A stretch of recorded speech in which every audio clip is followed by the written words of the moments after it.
일본이 고개를 숙였습니다. 인정합니다. 100년 기술 종주국의 자존심이 두 글자로 무너진 순간이었습니다. 중국은 더 처참했습니다. 일본과 중국이 손잡고 한국을 시장에서 밀어내려 했지만 결국 무너진 건 자기들이었습니다. 미국 에너지부 회의실에서 벌어진 3파전, 구글과 아마존이 줄 서서 찾아간 한국의 정체, 그리고 아무도 예상하지 못한 대반전. 그 충격적인 전말을 지금 공개합니다. 시작하기 전 구독과 좋아요, 그리고 대한민국 화이팅 댓글로 한국을 응원해주세요. 지난 겨울이었습니다. 워싱턴 에너지부 본관 7층 대회의실에 긴급 소집 명령이 떨어졌습니다. 오전 6시, 아직 해도 뜨지 않은 새벽이었죠. 저는 30년간 이 건물을 드나들었지만 이 시간에 장관 직속 긴급 브리핑이 소집된 건 처음이었습니다. 회의실 문을 열자마자 묵직한 커피 냄새와 함께 팽팽한 긴장감이 코끝을 찔렀습니다. 장관, 차관, 에너지 안보 수석, 국가안보회의 파견관까지 얼굴들이 하나같이 어두웠어요. 제 소개를 잠깐 드리겠습니다. 저는 마이클 브레넌, 미국 에너지부에서 청정에너지 정책을 총괄하는 차관보입니다. 그전에는 GE에서 가스터빈 엔지니어로 15년을 보냈죠. 터빈이라는 물건을 설계하고 조립하고 시운전하는 일을 수백 번 반복한 사람입니다. 미국 에너지 산업의 안팎을 누구보다 잘 안다고 자부해왔어요. 장관이 입을 열었습니다. 마이클, 상황이 심각하네. 자네가 직접 브리핑해주게. 제가 스크린을 켰습니다. 첫 번째 슬라이드에 숫자 2개가 떴죠. 35기가와트. 이건 지난해 미국 전체 데이터 센터가 삼킨 전력량이었습니다. 뉴욕시 전체가 1년간 쓰는 전력과 맞먹는 규모입니다. 그리고 그 옆에 적힌 숫자 80기가와트. 3년 뒤 예상 수요였습니다. 2배가 넘게 뛰는 겁니다. 회의실이 술렁였어요. 이게 가능한 숫자입니까? 국가안보회의 파견관이 물었습니다. 저는 고개를 끄덕였죠. 가능한 정도가 아닙니다. 보수적으로 잡은 겁니다. 구글, 아마존, MS, 메타. 이 4개의 빅테크 기업이 올해에만 AI 데이터 센터에 쏟아붓겠다고 발표한 투자액이 2천억 달러를 넘깁니다. 데이터 센터 하나가 중소도시 전체의 전력을 꿀꺽 삼키는데 이런 괴물시설이 미국 전역에 수십 개씩 들어서고 있었어요. 문제는 여기서 끝이 아니었습니다. 이 빅테크 기업들이 하나같이 탄소 중립 공약을 걸어놨거든요. 석탄 발전, 안 됩니다. 천연가스, 탄소가 나오니까 역시 안 돼요. 태양광으로 커버하면 되지 않습니까? 누군가 물었습니다. 저는 슬라이드를 넘겼죠. 밤에는 태양이 없습니다. AI 서버는 1년 365일, 하루 24시간 쉴 새 없이 돌아갑니다. 단 1초라도 전력이 끊기면 수십조 원어치 데이터가 날아가요. 태양광은 밤에 못 만듭니다. 풍력은 바람이 안 불면 끝이에요. 배터리 저장은요? 데이터 센터 하나가 먹는 전력을 배터리로 감당하려면 비용이 천문학적입니다. 현실적으로 불가능해요. 회의실에 침묵이 내려앉았습니다. 24시간 무중단, 탄소 제로, 대용량. 이 3가지를 동시에 충족하는 발전 기술. 그 순간 미국에는 답이 없었습니다. 하지만 저는 전혀 걱정하지 않았어요. 속으로 이미 답을 갖고 있었으니까요. 수소 터빈. 수소를 태워서 전기를 만드는 기술입니다. 수소는 태워도 탄소가 한 방울도 안 나옵니다. 물만 나오죠. 날씨에 상관없이 24시간 돌릴 수 있고 발전 규모도 원하는 만큼 키울 수 있어요. 그리고 이 수소 터빈을 만드는 건 미국의 GE, 독일의 지멘스, 일본의 미쓰비시. 이 3개의 거대한 공룡 기업이 전 세계 시장의 90% 이상을 장악하고 있었습니다.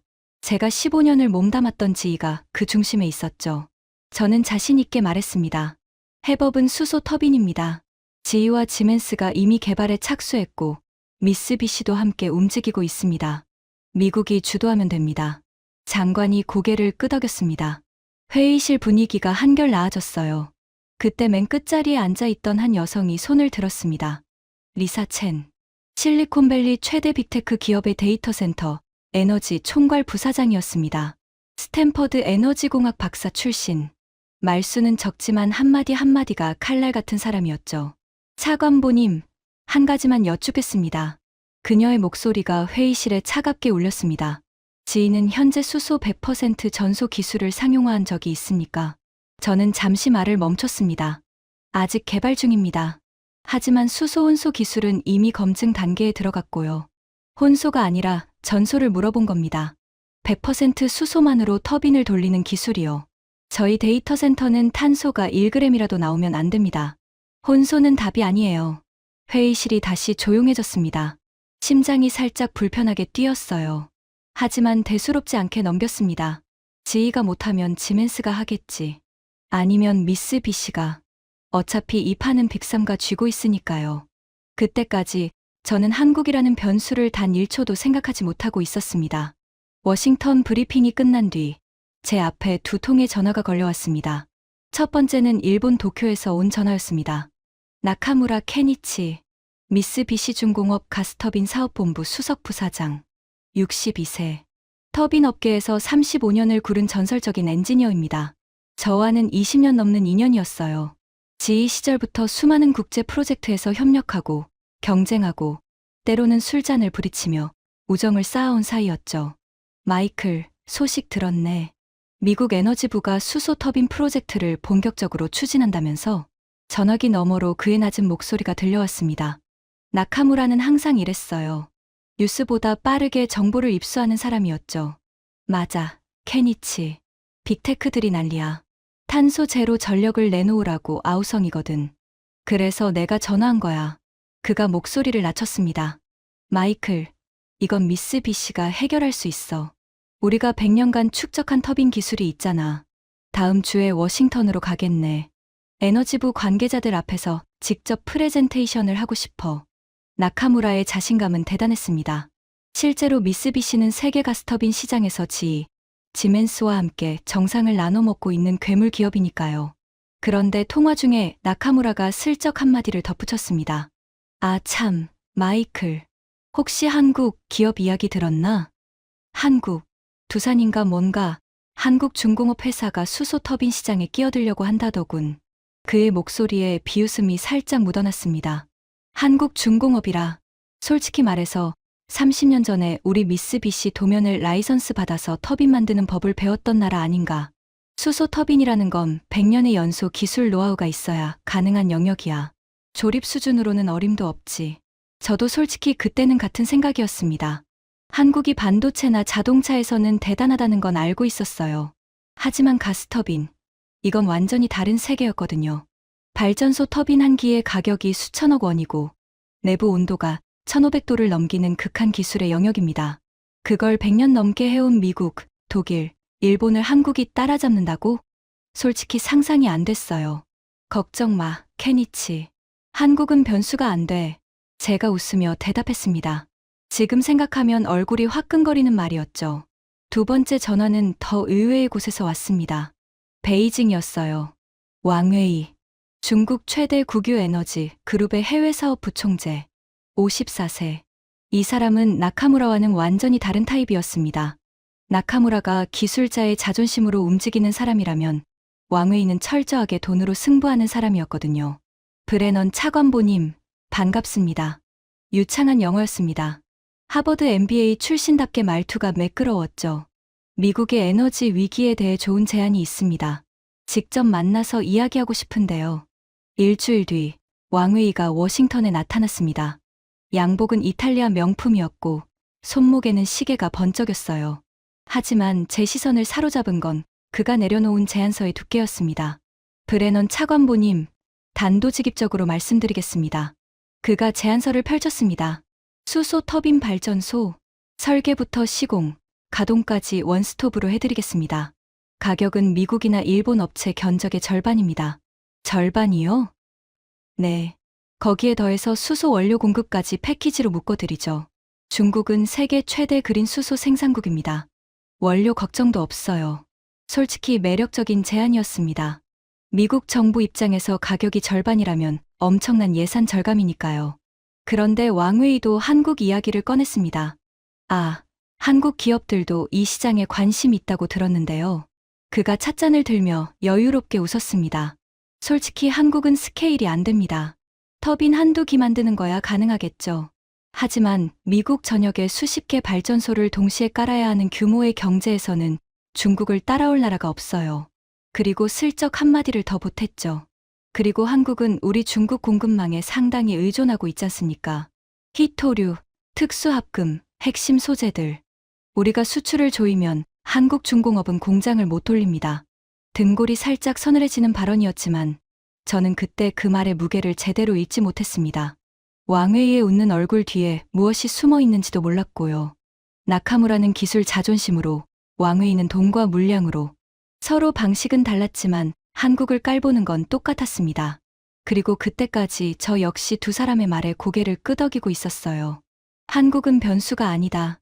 검증된 파트너가 답이다. 그게 제 확신이었습니다. 나카무라의 프레젠테이션은 화려했습니다. 에너지부 대회의실, 장관 이하 주요 간부 12명이 모인 자리에서 나카무라는 미쓰비시의 100년 터빈 역사를 파워포인트 신장에 담아냈어요. 세계 각지에 설치된 미쓰비시 터빈 사진들, 수십 년간 축적된 가동 데이터, 그리고 야심찬 수소 터빈 개발 로드맵. 여러분, 미쓰비시는 지난 100년간 전 세계에 700기가 넘는 가스터빈을 납품했습니다. 나카무라가 레이저 포인터로 세계 지도를 가리켰습니다. 빨간 점들이 대륙 곳곳에 빼곡하게 찍혀 있었죠. 수소 터빈은 이 100년 기술의 연장선입니다. 경험 없이는 절대 만들 수 없는 영역이에요. 프레젠테이션이 끝나자 장관이 물었습니다. 나카무라 부사장, 수소 100% 전소 터빈의 상용화 시점은 언제로 보십니까? 나카무라가 잠시 뜸을 들였습니다. 4년 내에 완성하겠습니다. 자신감 넘치는 대답이었어요. 회의실에 안도감이 퍼졌습니다. 저도 속으로 생각했죠. 그래, 역시 미쓰비시다. 하지만 프레젠테이션이 끝난 뒤 복도에서 나카무라와 단둘이 걷는데 그가 목소리를 확 낮췄습니다. 마이클, 하나 부탁할 게 있어. 뭔데? 미국 의회 에너지위원회에 내가 만날 수 있는 자리를 좀 마련해 줄 수 없겠나? 의회, 왜? 나카무라가 걸음을 멈추고 저를 똑바로 바라봤습니다. 한국 기업들이 미국 시장에 진입하려고 움직이고 있어. 아직 검증도 안 된 기술인데 빅테크들한테 공격적으로 영업을 하고 있다더군. 미국 에너지 안보를 검증 안 된 기술에 맡길 순 없잖아. 의원들한테 그 점을 분명히 알려야 해. 저는 잠시 생각했습니다. 나카무라의 말도 일리가 있었어요.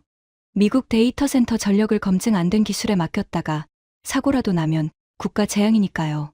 알겠어. 알아볼게. 그때는 나카무라가 순수하게 미국의 에너지 안보를 걱정한다고 생각했습니다. 그의 웃는 얼굴 뒤에 어떤 계산이 숨어 있는지 전혀 몰랐죠. 그로부터 열흘 뒤였습니다. 카메라 앞에서 연신 이마에 땀을 닦았죠. 차관보님, 이거 좀 보셔야 합니다. 그가 태블릿을 내밀었어요. CES 현장 보고서였습니다. 세계 최대 IT 전시회, 삼성, LG, 소니가 줄지어선 그 화려한 행사장에서 벌어진 일이었죠. 이게 뭐야? CES 웨스트홀에 한국중공업 회사가 부스를 냈는데요. 거기에 빅테크 기업 관계자들이 줄을 서서 상담을 요청하고 있다는 겁니다. 저는 고개를 갸웃했습니다. 중공업 회사, CES에 두산 에너빌리티라는 한국 기업입니다. 가스터빈 만드는 회사예요. 발전소 엔진 회사가 IT 전시회에 왜 나와? 그게요. 부스 한가운데에 380MW급 가스터빈 실물 모형을 전시해놨는데 구글, 아마존, MS 관계자들이 줄을 서서 상담을 받고 있답니다. 심장이 한 박자 멈추는 느낌이었습니다. 380MW. 이 숫자가 뭘 의미하는지 저는 너무나 잘 알고 있었거든요. 대도시 하나를 통째로 밝힐 수 있는 규모의 엄청난 괴물 엔진입니다. GE에서 15년간 터빈을 만졌던 제 경험으로 봐도 이 급의 터빈을 자체 개발한다는 건 보통 일이 아니에요. 빅테크들이 줄을 섰다고? 네. 보고서에 따르면 이틀간 100건이 넘는 상담 요청이 들어왔다고 합니다. 제가 아는 세계에서 이건 일어날 수 없는 일이었습니다. AI 빅테크들이 세계에서 가장 최첨단 기술을 다루는 기업들이에요. 그들이 중공업 회사에 줄을 선다. 그것도 한국 기업에. 저는 바로 나카무라에게 전화를 걸었습니다. 케니치, CES에서 한국 두산이라는 회사가 빅테크들 상담받고 있다는데 이거 어떻게 봐? 전화기 너머로 나카무라의 코웃음이 들렸습니다.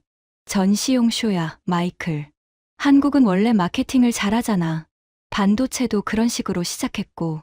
근데 터빈은 다르네. 모형 하나 갖다 놓는 거랑 실제로 상용화하는 건 하늘과 땅 차이야. 왕웨이에게도 연락을 해봤습니다. 왕 부총재, CES에서 한국 기업 이야기 들으셨습니까? 들었죠. 380MW라 대단해 보이긴 합니다만 왕웨이가 전화기 너머로 웃었습니다. 빅테크가 상담을 받는 거랑 실제로 계약서에 도장을 찍는 건 전혀 다른 이야기입니다. 결국 가격 앞에서 무릎 꿇게 되어 있어요. 한국은 가격에서 우리를 이길 수 없습니다. 두 사람 모두 한국을 가볍게 봤습니다. 저도 그들의 말에 반은 동의했어요. 하지만 그날 밤 잠자리에 누워서 천장을 바라보는데 자꾸 한 가지가 머릿속을 떠나지 않았습니다. 구글과 아마존은 세계에서 가장 똑똑한 사람들이 모인 기업입니다. 그 사람들이 줄을 서서 상담을 요청할 정도면 뭔가가 있다는 뜻이 아닌가. 380MW. 이 숫자가 자꾸 눈에 밝혔습니다. GE에서 15년을 일한 엔지니어의 직감이 말하고 있었어요. 저 숫자 뒤에 무언가 보통이 아닌 것이 숨어 있다고. 저는 제이슨에게 문자를 보냈습니다. CES 출장 준비해. 내가 직접 가서 확인하겠어. 그때까지만 해도 그 출장이 제 인생에서 가장 긴 여정의 시작이 될 줄은 상상도 못했습니다. 라스베이거스에서 시작해 서울을 거쳐 제가 30년간 믿어왔던 모든 것이 무너지고 다시 세워지는 그 긴 여정의 시작 말입니다. 라스베이거스 컨벤션 센터는 전쟁터였습니다. 매년 1월 전 세계 IT 기업들이 이곳에 모여 미래를 펼쳐 보입니다. 삼성의 초대형 디스플레이가 번쩍이고 소니의 로봇이 돌아다니고 수백 개의 스타트업이 목소리를 높이는 그 한복판에 제가 서 있었습니다. 하지만 저는 그런 것들을 보러 온 게 아니었어요. 웨스트홀, CES 전시장 중에서도 가장 안쪽, 일반 관람객은 거의 오지 않는 구역이었습니다. 이 구역은 보통 에너지, 자동차 부품, 산업 장비 같은 무거운 기업들이 자리를 잡는 곳이에요. 화려함과는 거리가 먼 공간이죠. 그런데 복도 끝이 이상했습니다. 사람들이 몰려 있었어요. 그것도 아무나가 아니었습니다. 양복 차림에 기업 배지를 단 사람들. 제 눈에 익은 로고가 보였습니다. 구글, 아마존, MS, 메타. 심장이 빨라졌습니다. 사람들 사이를 비집고 들어갔습니다. 부스 정면에 한글이 보였어요. 두산 에너빌리티. 그리고 부스 한가운데 은빛으로 빛나는 거대한 물체가 자리를 잡고 있었습니다. 380MW급 가스터빈 실물 모형. GE에서 15년간 터빈을 만졌던 제 손이 저도 모르게 떨렸습니다. 이건 모형이지만 설계 디테일을 보면 실제 제품의 완성도를 짐작할 수 있거든요. 블레이드 각도, 연소기 배열, 냉각 채널의 설계. 하나하나가 날카로웠습니다. 아마추어의 전시용이 아니었어요. 실례합니다. 혹시 이 터빈의 수소 혼소율이 어떻게 됩니까? 제가 부스 직원에게 물었습니다. 젊은 한국인 엔지니어가 유창한 영어로 대답했죠. 현재 수소 혼소율 세계 최고 기록을 보유하고 있습니다. 그리고 이미 100% 수소 전소에도 성공했습니다. 100% 전소요? 네. 수소만으로 이 터빈을 돌리는데 성공했습니다. 질소산화물 배출도 한 자릿수 ppm으로 억제했고요. 다리에 힘이 풀리는 느낌이었습니다. 한 자릿수 ppm이라고? 지에서 수십 년간 매달려도 못 이룬 수치를 한국이 해냈다고? 잠깐, 그게 가능합니까? 수소 100% 전소에서 역화 문제는 어떻게 해결했죠? 제가 기술적 질문을 던지자 엔지니어의 눈이 반짝였습니다. 마이크로 분사 연소 기술입니다. 수소를 초미세 입자로 분사해서 연소 안정성을 확보하는 방식이에요. 기존 방식과는 근본적으로 다릅니다. 제 옆에서 누군가가 대화를 듣고 있었습니다. 돌아보니 구글 배지를 단 중년 여성이었어요. 리사 첸이 아닌 다른 사람이었지만 구글 데이터 센터 인프라팀 소속이라고 자기소개를 했습니다. 저희는 어제부터 여기 있습니다. 벌써 세 번째 미팅이에요. 세 번째요? 네. 저희 데이터 센터에 필요한 건 세 가지입니다. 24시간 무중단, 탄소 제로, 그리고 대용량. 이 세 가지를 동시에 해결할 수 있는 솔루션이 현재 시장에 거의 없어요. 그런데 여기 와서 보니까 있더라고요. 그녀가 두산 부스를 가리켰습니다. 저는 슬쩍 주변을 둘러봤습니다. 중국관이 건너편에 있었어요. 왕웨이의 회사 이름이 거대한 간판에 빛나고 있었죠. 부스 면적은 두산의 3배는 됐습니다. 거대한 LED 화면에 중국 발전소 사진이 번갈아 나왔고 도우미들이 질비했어요. 하지만 빅테크 관계자는 단 한 명도 보이지 않았습니다. 화려하지만 텅 빈 중국관, 소박하지만 줄을 선 한국관. 그 대비가 묘하게 가슴을 울렸습니다. 부스를 나서려는데 시야, 구석에 낯익은 뒷모습이 보였습니다. 나카무라였어요. 미쓰비시 부스도 2홀에 있었거든요. 나카무라는 두산 부스 쪽을 바라보고 있었는데 그의 표정이 평소와 달랐습니다. 입술이 굳어 있었어요. 여유롭던 미소가 사라져 있었죠. 우리 눈이 마주쳤습니다. 나카무라가 억지 웃음을 지었습니다. 마이클, 와 있었나? 재미있는 구경거리가 많지? 케니치, 저 터빈 봤어. 380mW의 수소 전소까지 성공했다는데. 나카무라가 손을 내저었습니다. 전시장에서 하는 말을 다 믿으면 안 돼.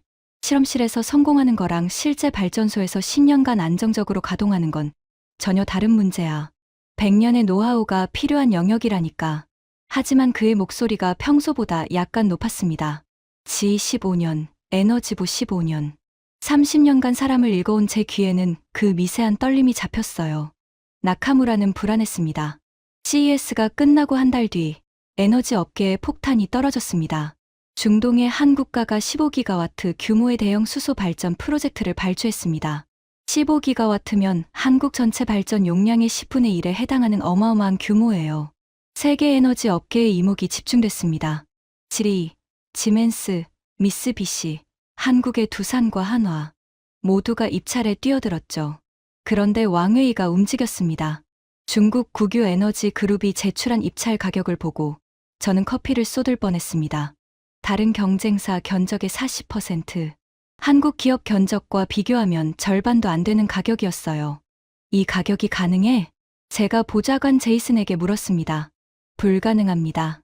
미치고 파는 거예요. 중국 정부 보조금이 들어가지 않으면 나올 수 없는 숫자입니다.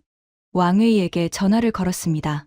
왕 부총재, 중동 프로젝트 입찰 가격을 봤는데 이건 좀 공격적인 것 아닙니까? 왕웨이의 웃음소리가 전화기를 통해 넘어왔습니다. 브레넌 차관보님, 비즈니스는 결국 숫자입니다.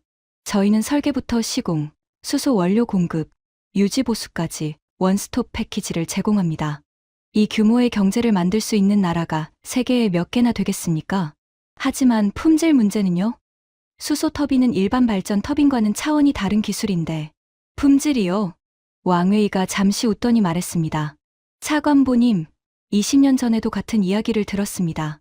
중국 고속철도가 처음 나왔을 때 전 세계가 의심했죠. 지금 중국 고속철도 총연장이 45,000km입니다. 세계 1위예요. 결과로 증명하면 됩니다. 자신감이 하늘을 찔렀습니다. 솔직히 왕웨이의 말이 아주 틀린 건 아니었어요. 중국은 실제로 여러 산업에서 물량과 속도로 세계를 놀라게 해왔으니까요. 하지만 진짜 문제는 그 다음이었습니다. 왕웨이가 나카무라를 만났다는 정보가 들어온 겁니다. 둘이 베이징에서 비밀리에 만찬을 했다는 거예요. 제이슨이 보고했습니다. 정보에 따르면 왕웨이가 나카무라에게 시장 분할을 제안한 것 같습니다. 미국과 유럽은 미쓰비시가, 중동과 아시아는 중국이 가져가는 구도로요. 한국은 배제입니다. 양쪽 다 한국을 시장에서 밀어내려는 겁니다. 등골이 서늘해졌습니다. 일본과 중국이 손을 잡다니 평소라면 상상도 못할 조합이었어요. 그 두 나라가 손을 잡을 정도로 한국을 견제하고 싶었다는 뜻이잖아요. 저는 속으로 물었습니다. 한국이 도대체 뭐길래? 하지만 그 의문은 곧 다른 폭탄에 묻혀버렸습니다. 왕웨이가 중동뿐 아니라 동남아시아까지 공세를 펼쳤거든요. 인도네시아, 베트남, 태국, 동남아 3개국의 수소운소 발전소 프로젝트를 한꺼번에 따냈습니다. 역시 파격적인 저가 전략이었죠. 에너지 업계가 술렁였습니다. 중국이 수소 터빈 시장까지 삼키려 한다. 그런 기사가 쏟아졌어요. 왕웨이가 언론 인터뷰에서 한 발언이 화제가 됐습니다. 수소 터빈 시장의 미래는 기술이 아니라 스케일입니다. 기술은 따라잡으면 되지만 스케일은 따라올 수 없습니다. 중국만이 할 수 있는 영역이죠. 그리고 슬쩍 한마디를 덧붙였어요. 한국 기업들, 기술력은 인정합니다. 하지만 그건 실험실 안에서의 이야기죠. 전 세계 수십 개 발전소를 동시에 건설하고 운영하는 건 다른 차원의 문제입니다. 그때까지 저는 왕웨이의 공세를 걱정 반, 감탄 반으로 지켜보고 있었습니다. 하지만 석 달 뒤 모든 것이 바뀌었습니다. 그날을 저는 영원히 잊지 못합니다. 새벽 4시에 휴대전화가 울렸습니다. 에너지부 비상 연락망이었어요. 잠결에 전화를 받자마자 보좌관 제이슨의 다급한 목소리가 들려왔습니다. 차관보님, 동남아에서 사고가 터졌습니다. 무슨 사고? 인도네시아 수소 혼소 발전소요. 왕웨이 쪽에서 지은 그 발전소입니다. 터빈 역화가 발생했습니다. 심장이 얼어붙었습니다. 역화. 수소 터빈에서 가장 두려운 단어입니다. 수소는 천연가스보다 연소 속도가 8배 빠릅니다. 제어를 잃으면 화염이 엔진 안쪽으로 역류하는데 이게 바로 역화예요. 1500도가 넘는 불꽃이 터빈 블레이드를 녹여버립니다. 피해 규모는 터빈 3기 중 2기가 완파됐고 나머지 1기도 가동 중단입니다. 발전소 전체가 멈춰섰어요. 인명 피해는 다행히 사망자는 없지만 중상자 4명이 발생했습니다. 그리고 차관보님, 문제가 더 있습니다. 제이슨의 목소리가 한층 더 무거워졌습니다. 이 발전소가 인도네시아 수도권 산업단지에 전력을 공급하고 있었습니다. 지금 산업단지 전체가 정전이에요. 반도체 공장 3곳, 자동차 부품 공장 7곳이 가동을 멈췄습니다. 피해 추산액이 벌써 수천억 원을 넘기고 있어요. 손에서 휴대전화가 미끄러질 뻔했습니다. 아침에 에너지부로 출근하니 난리가 나 있었습니다. 세계 에너지 시장이 발칵 뒤집힌 거예요. 인도네시아 정부가 중국 에너지 그룹에 공식 항의서를 보냈고 베트남과 태국도 자국 내 중국산 발전소 안전 점검을 지시했습니다. 왕웨이가 긴급 기자회견을 열었습니다. 저는 실시간 중계를 봤어요. 이번 사고는 예상치 못한 기술적 변수에 의한 것입니다. 수소 연료의 특성상 일정 확률로 발생할 수 있는 현상이며 현재 원인을 정밀 분석 중입니다. 저는 화면을 보면서 이를 악물었습니다. 예상치 못한 기술적 변수라니. 역화 제어는 수소 터빈의 가장 기본적인 안전 요구사항입니다. 그걸 못 잡았다는 건 기본이 안 돼 있다는 뜻이에요. 왕웨이의 얼굴에서 평소의 여유가 완전히 사라져 있었습니다. 카메라 앞에서 연신 이마에 땀을 닦았죠. 오후에 긴급 화상회의가 소집됐습니다. 에너지부 간부들과 빅테크 측 리사 첸이 함께 참석한 자리였어요. 리사 첸이 먼저 입을 열었습니다. 차관보님, 단도직입적으로 말씀드리겠습니다. 그녀의 목소리가 평소보다 차가웠습니다. 이번 사고로 중국 수소 터빈 옵션은 저희 테이블에서 완전히 빠졌습니다. 그렇게 단정할 수 있습니까? 한 번의 사고로. 한 번이면 충분합니다. 저희 데이터 센터가 1시간만 멈춰도 피해액이 수조 원입니다. 3개월 정전이라니요. 이건 가격의 문제가 아니에요. 신뢰의 문제입니다. 리사 첸이 태블릿을 들어 올렸습니다. 지금 저희 CEO를 포함해서 빅테크 4개사 에너지 책임자들이 공동 성명을 준비하고 있습니다. 핵심 메시지는 하나예요. 가격이 아니라 기술적 신뢰성이 파트너 선정의 유일한 기준이라는 겁니다. 회의실이 조용해졌습니다. 리사 첸의 한마디가 판을 완전히 뒤집은 거예요. 저는 그날 밤 사무실에 혼자 앉아서 생각했습니다. 왕웨이의 가격이면 다 된다가 무너졌습니다. 하지만 그렇다고 나카무라의 미쓰비시가 답일까?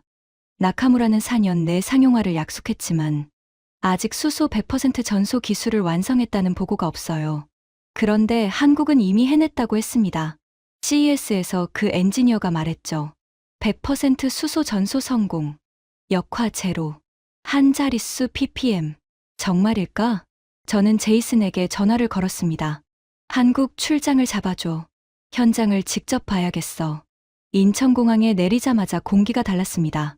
11월에 한국은 쌀쌀했지만 공항을 빠져나오는 순간 묘한 활력이 느껴졌어요. 고속도로 위를 달리면서 바라본 한국의 풍경은 제가 아버지에게 들었던 이야기와는 완전히 달랐습니다. 제 아버지, 제임스 브레너는 한국전쟁 참전 용사였습니다. 그 이야기는 나중에 하겠습니다. 지금은 제 앞에 놓인 현실이 더 급했으니까요. 충남 대산, 한국 서해안에 위치한 화학산업단지. 바닷바람이 세차게 불어오는 이 해안가에 제가 두 눈으로 확인해야 할 것이 있었습니다. 발전소 정문에서 한 남자가 저를 기다리고 있었습니다. 박정우, 45세, 한국 수소 터빈 프로젝트의 핵심 엔지니어였습니다. 첫인상은 조용했어요. 키가 크지도 작지도 않았고 표정에 군더더기가 없었습니다. 악수하는 손에 굳은 살이 잡혀 있었죠. 현장에서 직접 손을 쓰는 사람이라는 걸 단번에 알 수 있었습니다. 브레넌 차관보님, 먼 길 오셨습니다. 박 엔지니어, 단도직입적으로 부탁드리겠습니다. 저는 세일즈 프레젠테이션을 보러 온 게 아닙니다. 기술을 보러 왔어요. 박정우가 고개를 끄덕였습니다. 미소도 없고 긴장도 없었어요. 그냥 담담했습니다. 알겠습니다. 바로 현장으로 가시죠. 발전소 내부로 들어가자 묵직한 진동이 발바닥을 통해 올라왔습니다. 터빈이 돌아가고 있다는 뜻이에요. 공기에서 미세한 열기가 느껴졌고 어딘가에서 기계가 규칙적으로 숨쉬는 소리가 들렸습니다. 제어실에 도착했습니다. 대형 모니터 수십 개가 벽면을 빼곡하게 채우고 있었죠. 실시간 가동 데이터가 끊임없이 흘러가고 있었습니다. 지금 보시는 게 수소 혼소율 세계 최고 기록을 달성한 터빈의 실시간 데이터입니다. 박정우가 모니터를 가리켰습니다. 그리고 오늘 보여드릴 건 이겁니다. 그가 옆 모니터로 이동했어요. 수소 100% 전소 테스트. 지금부터 시작하겠습니다. 심장이 쿵 내려앉았습니다. 실시간으로? 여기서, 지금. 준비 완료. 박정우가 마이크에 대고 명령을 내렸습니다. 담담한 목소리였지만 그 한마디에 제어실 전체가 긴장했어요. 터빈의 진동이 미세하게 변했습니다. 연료가 천연가스에서 수소로 전환되기 시작한 거예요. 저는 숨을 멈추고 모니터를 바라봤습니다. 수소 비율 표시등이 올라갑니다. 30%, 50%, 70%. 인도네시아 사고가 머릿속을 스쳤습니다. 중국 발전소에서는 수소 비율이 35%를 넘기자마자 역화가 터졌다고 보고서에 적혀 있었어요. 80%, 90%. 제 손바닥에 땀이 차올랐습니다. 무의식적으로 한 발짝 뒤로 물러났죠. 95%, 98%, 100%, 수소 100%, 모니터 위의 역화 경고등, 초록색, 이상 없음, 진동 수준, 정상 범위, 질소산화물 배출, 한 자릿수 ppm, 터빈이 아무 일 없다는 듯이 돌아가고 있었습니다. 1500도가 넘는 수소 불꽃이 터빈 내부에서 완벽하게 제어되고 있었어요. 제가 지휘에서 15년, 에너지부에서 15년, 30년간 이 업계에서 봐온 모든 것을 뒤집는 순간이었습니다. 이게 어떻게 가능합니까? 목소리가 떨렸습니다. 숨기려 했지만 안 됐어요. 박정우가 모니터 앞으로 다가가 설명을 시작했습니다.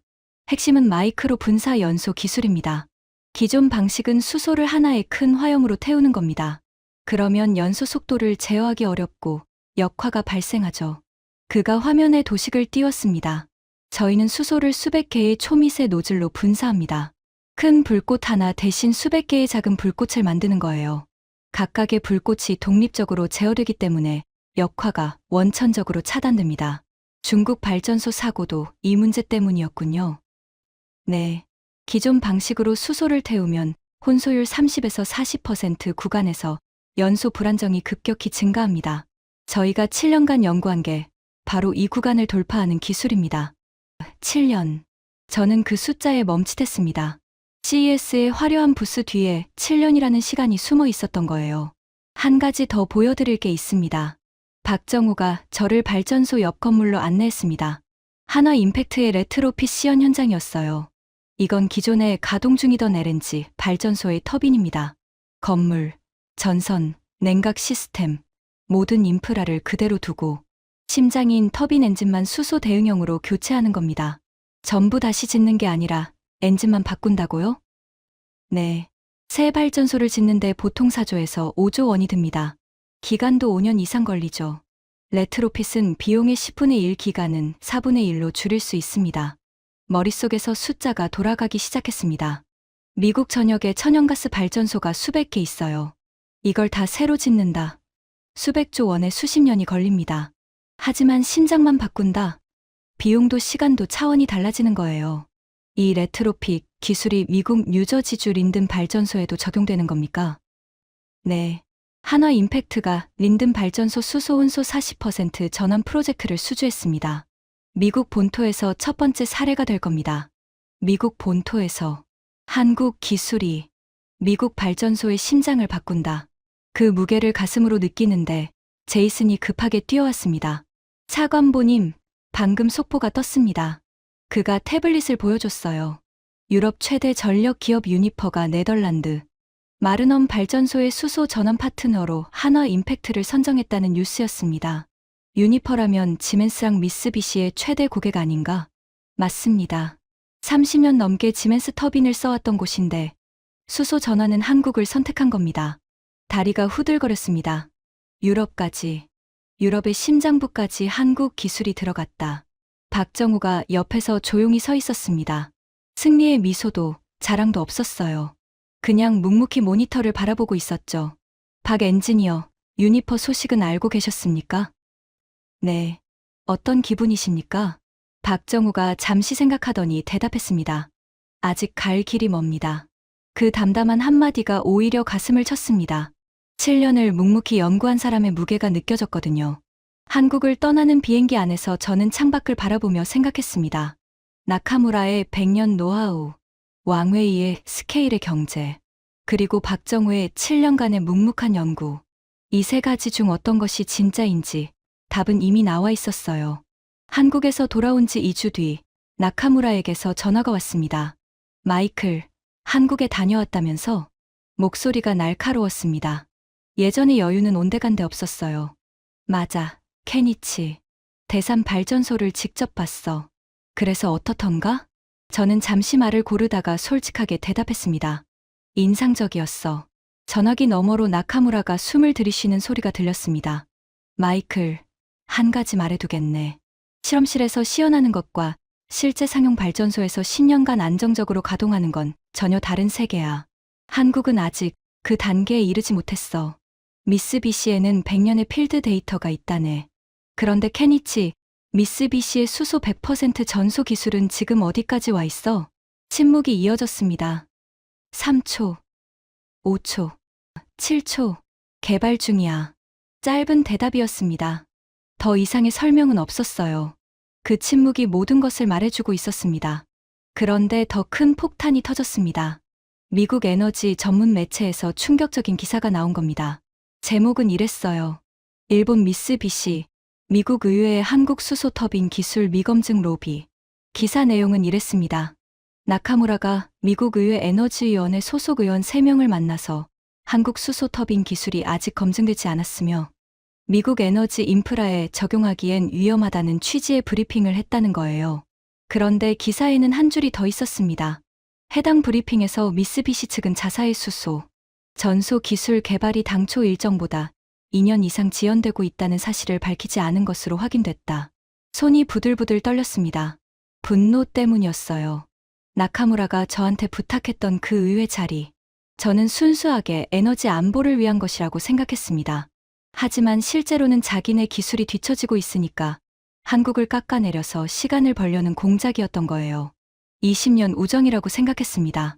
가스터빈 업계의 동지라고 생각했어요. 하지만 그건 제 착각이었죠. 저는 바로 나카무라에게 전화를 걸었습니다. 케니치, 의회 로비건에 대해 설명해야 할 것 같은데. 마이클, 그건 오해야. 나는 단지 미국의 에너지 안보를 위해서 객관적인 정보를 제공한 것뿐이네. 미쓰비시 수소 전소 기술이 2년 넘게 지연되고 있다는 건 왜 말 안 했어? 나카무라가 말을 잇지 못했습니다. 케니치, 솔직해지자. 미쓰비시가 못하고 있으니까 한국을 깎아내린 거 아닌가? 그건 아니야, 마이클. 한국 기술이 미검증인 건 사실이잖아. 나는 2주 전에 대삼 발전소에서 직접 봤어. 수소 100% 전소, 역화 제로, 질소산화물 한 차리수 ppm. 내 눈으로 확인했다고. 긴 침묵이 흘렀습니다. 전화기 너머로 나카무라의 거친 숨소리만 들렸어요. 마이클, 30년 전에 한국 중공업은 우리 미쓰비시 도면을 받아서 터빈 만드는 법을 배웠네. 그게 불과 30년 전이야. 30년 만에 우리를 넘어서겠다고? 30년이면 충분한 시간 아닌가? 나카무라가 전화를 끊었습니다. 하지만 이야기는 거기서 끝이 아니었어요. 중국 인도네시아 발전소 사고 수습이 장기화되면서 왕웨이의 입지가 급속히 좁아지고 있었습니다. 베트남과 태국이 중국산 발전소 신규 발주를 보류했고 중동 프로젝트도 재검토에 들어갔어요. 궁지에 몰린 왕웨이가 나카무라에게 손을 내밀었습니다. 나카무라 부사장, 제안이 있습니다. 미쓰비시의 기술로 저희가 제조합니다. 가격은 저희가 맞추고 품질은 미쓰비시가 보증하는 겁니다. 서로에게 이익 아닙니까? 이 정보는 에너지 업계 관계자를 통해 제 귀에 들어왔습니다. 나카무라의 반응도 함께요. 왕 부총재, 미쓰비시의 핵심 기술을 중국에 이전하는 건 불가능합니다. 왜요? 어차피 한국한테 시장 뺏기고 있으면서 자존심 챙기실 건 아니잖아요. 나카무라의 목소리가 얼어붙었다고 합니다. 우리를 중국과 같은 수준으로 비교하지 마십시오. 왕웨이가 비웃었습니다. 같은 수준. 나카무라 부사장, 지금 현실을 직시하세요. 미쓰비시 수소 전소 기술, 2년 넘게 지연이지 않습니까? 한국은 이미 해냈고요. 당신들이나 우리나 한국한테 지고 있는 건 마찬가지예요. 나카무라가 자리를 박차고 나갔다는 소문이 돌았습니다. 적끼리 물어뜯는 모습. 저는 그 소식을 듣고 묘한 감정을 느꼈습니다. 쾌감이라고 하기엔 좀 복잡했고, 안도라고 하기엔 아직 이른 시점이었지만, 한 가지는 분명했어요. 한국을 깔보며 손잡았던 두 빌런의 동맹이 완전히 무너졌다는 겁니다. 일본은 기술 자존심 때문에 중국의 손을 거절했고, 중국은 품질 실패로 신뢰를 잃었습니다. 둘 다 한국을 끌어내리려 했지만 결국 무너진 건 자기들이었어요. 그리고 저는 이제 결심해야 했습니다. 미국 에너지부 차관보로서 미국의 에너지 미래를 어디에 걸 것인가? 답은 이미 가슴속에 있었습니다. 하지만 공식적으로 결론을 내려면 마지막 절차가 남아 있었죠. 최종 평가 회의. 이 판을 끝낼 마지막 무대가 다가오고 있었습니다. 워싱턴 에너지부 본관 7층. 이 이야기가 시작된 바로 그 대회의실이었습니다. 하지만 분위기는 몇 달 전과 완전히 달랐어요. 그때는 위기감 속에서 답을 찾아 헤매는 자리였지만 오늘은 답을 확정하는 자리였습니다. 미국 AI 데이터 센터의 에너지 미래를 결정할 최종 파트너 선정 회의. 아침 8시. 회의실 양쪽 벽면에 3개의 국기가 나란히 걸려 있었습니다. 일본, 중국, 한국. 장관이 직접 참석했고 리사 첸을 포함한 빅테크 4개사 에너지 책임자들도 화상으로 연결되어 있었어요. 국가안보의 파견관, 의회 에너지위원회 옵저버까지. 이 자리에 무게가 어깨를 눌렀습니다. 첫 번째 프레젠테이션은 중국이었습니다. 왕웨이가 화면에 나타났어요. 예전에 이탈리아 명품 양복 대신검은 정장을 입고 있었습니다. 얼굴이 눈에 띄게 수척해져 있었죠. 존경하는 에너지부 관계자 여러분. 왕웨이의 목소리는 여전히 또렷했지만 예전의 여유는 사라져 있었습니다. 인도네시아 사고에 대해 먼저 사과드립니다. 저희는 이번 사태를 깊이 반성하고 있으며 원인 분석과 재발 방지 대책을 완료했습니다. 그가 슬라이드를 넘겼습니다. 개선된 안전 시스템, 강화된 품질 관리 체계, 그리고 새로운 가격 제한. 기존 견적에서 추가 15%를 인하하겠습니다. 총 비용으로 보면 다른 경쟁사의 3분의 1 수준입니다. 그리고 사고 배상 보험까지 포함해서.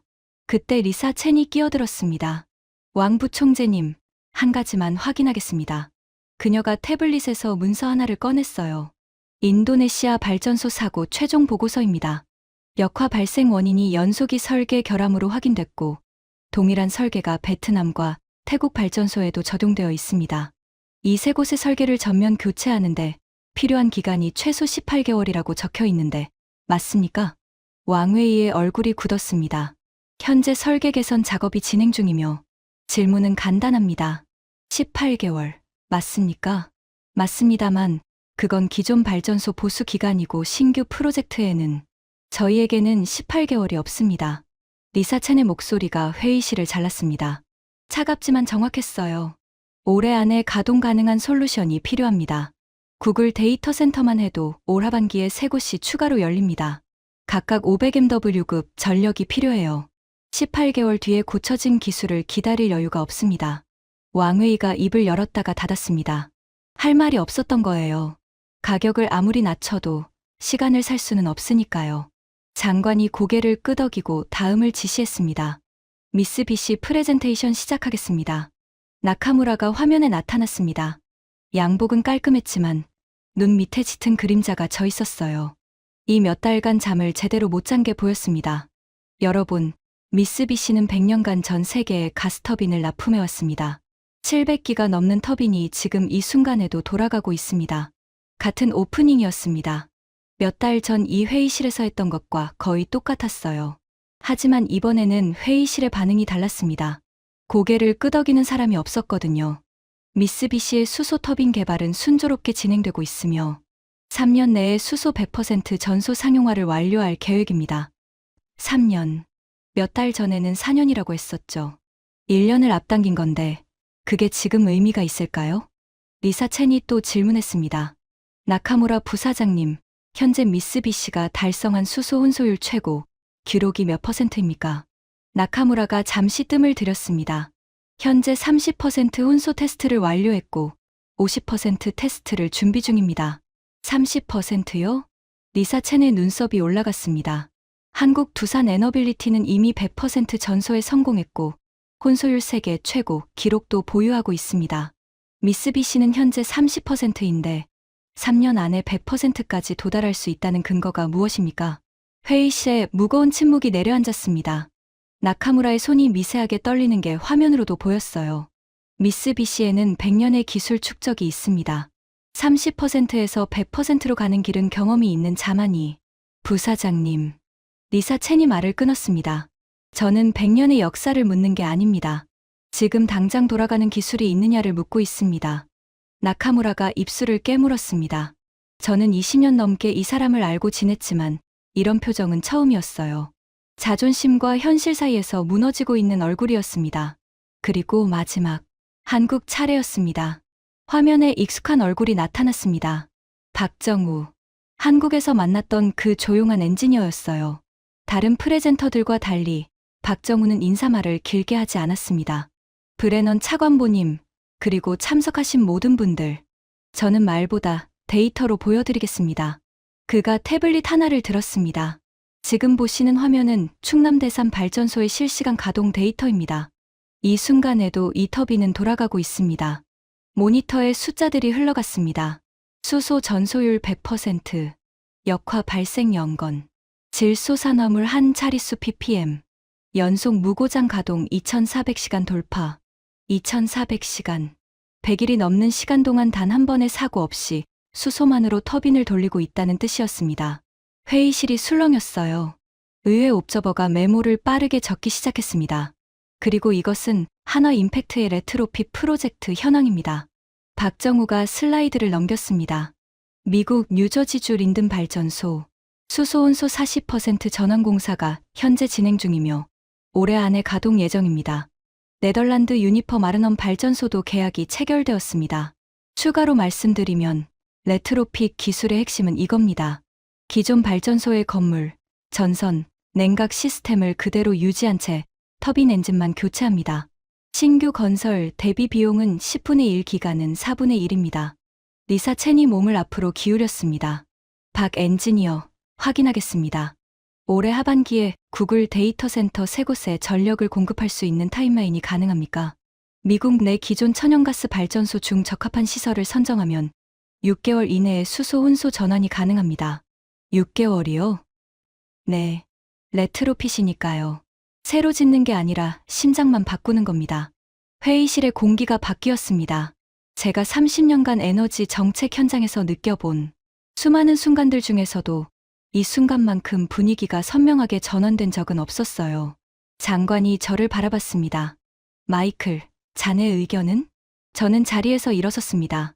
30년간 믿어왔던 세계관이 무너지고 새로운 현실이 세워진 그 긴 여정의 끝에서 제가 내릴 수 있는 결론은 하나뿐이었어요. 장관님, 저는 지휘에서 15년간 가스터빈을 만들었고 에너지부에서 15년간 미국 에너지 정책을 총괄했습니다. 제 커리어의 전부가 미국과 유럽, 일본의 기술 위에 세워져 있었습니다. 회의실이 조용해졌습니다. 하지만 지금 이 순간 미국 에너지의 미래를 위해 가장 현실적이고 가장 신뢰할 수 있는 파트너는 한국입니다. 나카무라의 화면을 봤습니다. 그의 얼굴이 하얗게 질려 있었어요. 수소 100% 전소 기술을 이미 완성했고 역화 제로를 증명했으며 레트로핏으로 기존 인프라를 활용할 수 있는 유일한 솔루션. 이건 100년의 역사도 세계 최저 가격도 줄 수 없는 것입니다. 지금 당장 작동하는 기술만이 줄 수 있는 겁니다. 한스 밀러가 화면에서 손을 들었습니다. 지멘스 에너지 아시아 태평양 총괄. 나카무라와 함께 한국을 과소평가했던 사람이었죠. 저도 한 말씀 드려도 되겠습니까? 장관이 고개를 끄덕였습니다. 지멘스도 인정합니다. 데이터가 말하고 있습니다. 한국이 게임을 바꿨어요. 저희는 이 현실을 받아들이고 앞으로 한국과의 기술 협력을 모색하겠습니다. 나카무라의 동맹이었던 한스가 먼저 손을 들었습니다. 그 순간 나카무라의 얼굴에서 마지막 빛이 사라졌어요. 장관이 나카무라를 바라봤습니다. 나카무라 부사장, 의견이 있으십니까? 긴 침묵이 흘렀습니다. 나카무라가 물컵을 들었습니다. 손이 떨리고 있었어요. 물을 한 모금 마시고 컵을 내려놓고 천천히 입을 열었습니다. 인정합니다. 두 글자였습니다. 하지만 그 두 글자에 100년의 자존심이 담겨 있었어요. 한국의 기술력을 인정합니다. 미쓰비시가 부족했습니다.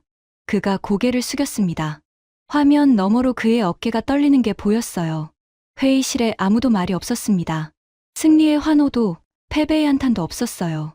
그냥 하나의 시대가 끝나고 새로운 시대가 시작되는 그 무겁고 고요한 순간이었습니다. 왕웨이는 끝까지 한마디도 하지 않았습니다. 중국 측 화면이 조용히 꺼졌어요. 인정도, 축하도, 분노도 없이 그냥 사라졌습니다. 하지만 결과는 모두가 알고 있었죠.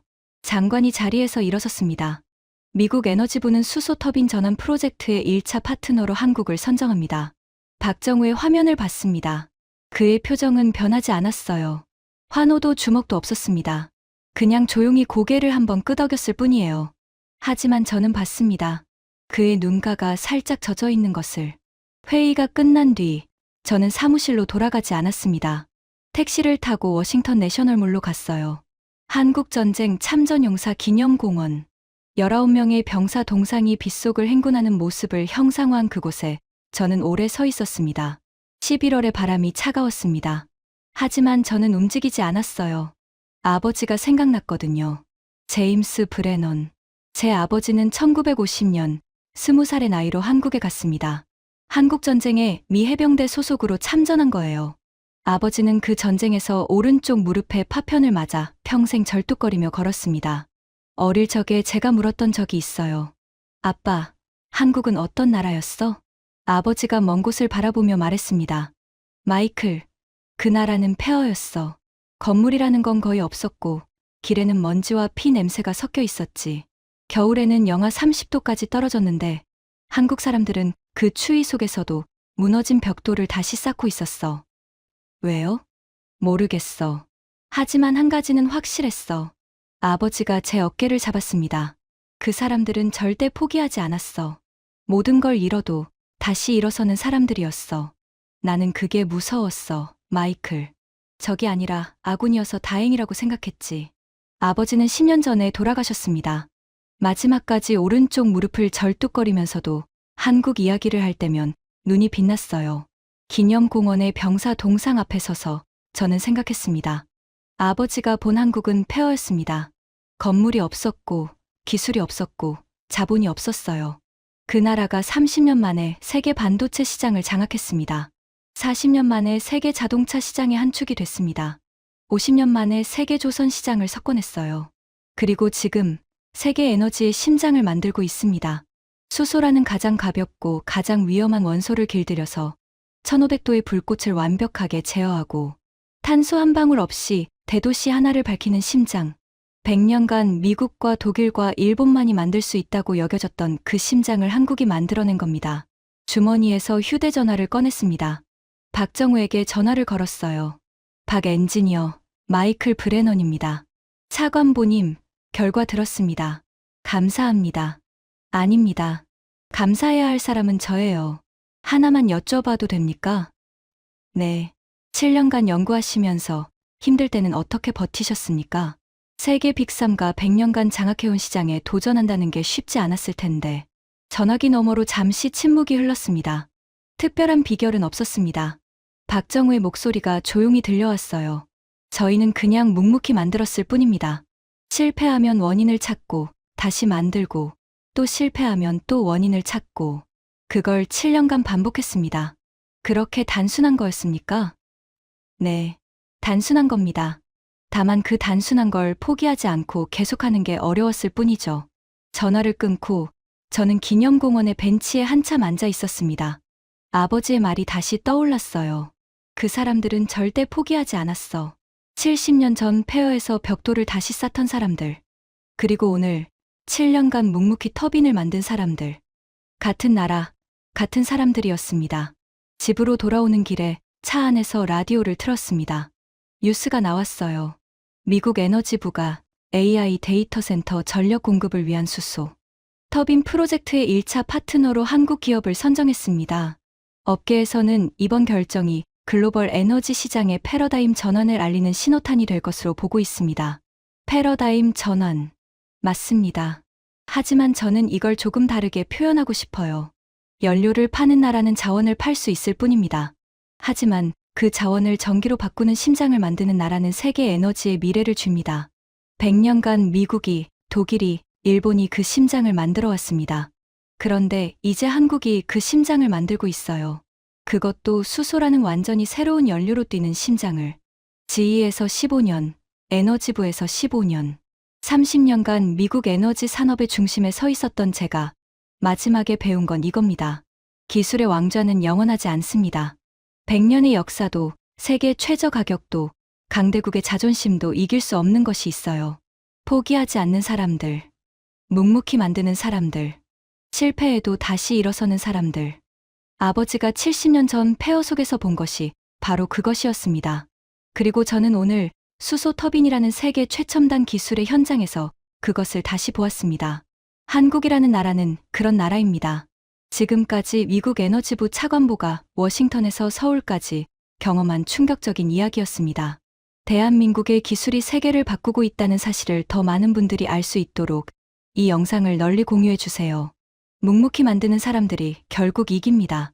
구독과 좋아요도 부탁드립니다. 지금까지 감동테라였습니다. 감사합니다.